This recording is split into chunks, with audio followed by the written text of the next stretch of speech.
ನಮ್ಮ ಸಚ್ಚಿ ನಾವೆಲ್ಲ ನಮ್ಮ ಸೀನಣ್ಣ ನಾವೆಲ್ಲ ಇದಕ್ಕೆ ತಿರುಪತಿಗೆ ಹೋಗಿದ್ವಿ. ನೋಡಿ ಹಿಂಗೆ ಮಾತುಗಳು ಬರುತ್ತೆ ಅನ್ನೋಕೆ. ಇದೇ ತಿರುಪತಿಗೆ ಒಂದಾನೊಂದು ಕಾಲದಲ್ಲಿ ಇಲ್ಲಿಂದ ಕೆಂಪಸ್ ಹತ್ಕೊಂಡು ಹೋಗಿದ್ವಿ ನಾವು.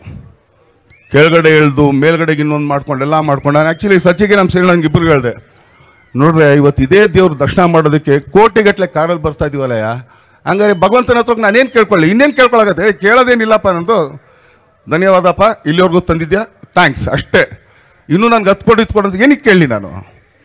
ಒಂದು ಕೆಂಪು ಬಸ್ಸಿಂದ ತಂದು ಕೋಟಿಗಟ್ಟಲೆ ಕಾರ್ ಮೇಲೆ ಕೂರಿಸ್ಬಿಟ್ಟು ಇಲ್ಲಿಗೆ ದರ್ಶನ ಕೊಡೋಕೆ ಕೊಡ್ತಿದ್ದಲ್ಲ, ಇನ್ನೇನೇ ನನಗೆ ಬೇಕು? ಹೌದೋ ಅಲ್ವ ಅಣ್ಣ? ಹೌದೋ ಅಲ್ವೋ? ಆದರೆ ಅದನ್ನು ತೊಗೊಳಕ್ಕೆ ನೀವು ಶ್ರಮ ಪಟ್ರಿ ಅಷ್ಟೇ, ಅಡ್ಡದಾರಿ ಕಾಲಾಕ್ಬೇಡ್ರಿ.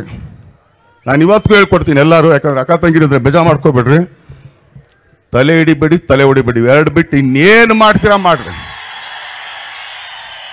ಯಾವ ನಿನ್ನ ಬಗ್ಗೆ 1000 ಮಾತಾಡಿದ್ರೆ ಅನ್ಕೊಂಡು ಹೋಯ್ತಾರೆ ನಿಮ್ಮ ಪಾಡಿಗೆ. ನೀವು ತಲೆ ಕೆಡಿಸ್ಕೋಬೇಡ್ರಿ. ಒಂದೇ ಒಂದು ದಯಲ್ಲಿ ಇಟ್ಕೊಳ್ರಿ, ನನ್ನ ಗುರಿ ಅಲ್ಲಿರ್ಬೇಕು.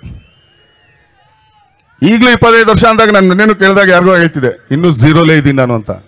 ಯಾಕಂದ್ರೆ ನನಗೆ ಅಷ್ಟೊಂದು ಅತಿ ಆಸೆ ನನ್ನ ಕೆಲಸದ ಮೇಲೆ, ನನಗಷ್ಟೈತೆ ನನ್ನ ಆಸೆ ಅದ್ರ ಮೇಲೆ.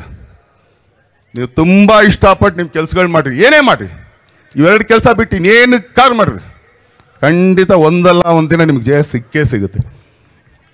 ಎಲ್ಲ ನಾನು ಯಂಗ್ಸ್ಟರ್ಸ್ಗಳಿಗೆ ಹೇಳ್ಕೊಳ್ಳೋದು ಇಷ್ಟೇ, ಅವ್ರು ಯಾವುದೇ ಕೆಲಸ ಇರಲಿ, ನೀವು ಚಿತ್ರರಂಗ ಇರಲಿ, ಬಿಸ್ನೆಸ್ ಇರಲಿ, ಇನ್ನೊಂದಿರಲಿ ಮತ್ತೊಂದಿರಲಿ, ಮಾಡಿ. ಇವತ್ತಿಲ್ಲಿಗೆ ಕರ್ಕೊಂಬರೋದಕ್ಕೆ, ಇವತ್ತಿಲ್ಲೇ ಮಾಡೋದಕ್ಕೆ ಇದು ಯಾವುದೇ ರಾಜಕೀಯ ಸಮಾರಂಭ ಅಲ್ಲ. ಯಾಕಂದ್ರೆ ಎಲ್ಲ ಪಕ್ಷದವ್ರು ಇದ್ದಾರೆ ನೋಡ್ರಿ. ಆ್ಯಕ್ಚುಲಿ ನಮ್ಮ ಉದಯಣ್ಣ ಇಲ್ಲೇ ಕೂತವ್ರೆ, ನಮ್ಮ ದರ್ಶನ್ ಪುಟ್ಟಣ್ಣವ್ರಿದ್ರು, ಅಮ್ಮ ಬಂದಿದ್ರು. ಏನಕ್ಕೆ ಅಮ್ಮನ ಬಗ್ಗೆ ನಾನು ಅದೊಂದು ಹೇಳಬೇಕು.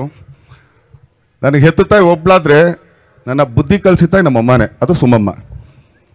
ಇದೇ ಅಪ್ಪಾಜಿ ಇದ್ದಾಗ ಅವ್ರ ಮನೇಲಿ ಮೋಸ್ಟ್ಲಿ ಅಬ್ಬಿ ಹೊಡೆದೋರೋ ಇಲ್ವೋ ಗೊತ್ತಿಲ್ಲ, ನಾನು 4 ಸಲ ಆ ಕೈಯಲ್ಲಿ 8 ತಿನ್ನಕ್ಕೂ ನನಗೆ ಭಯ ಆಗುತ್ತೆ. ಇವತ್ತಿಗೂ ಹೇಳ್ತೀನಿ ಕೇಳ್ರಿ, ನಂದು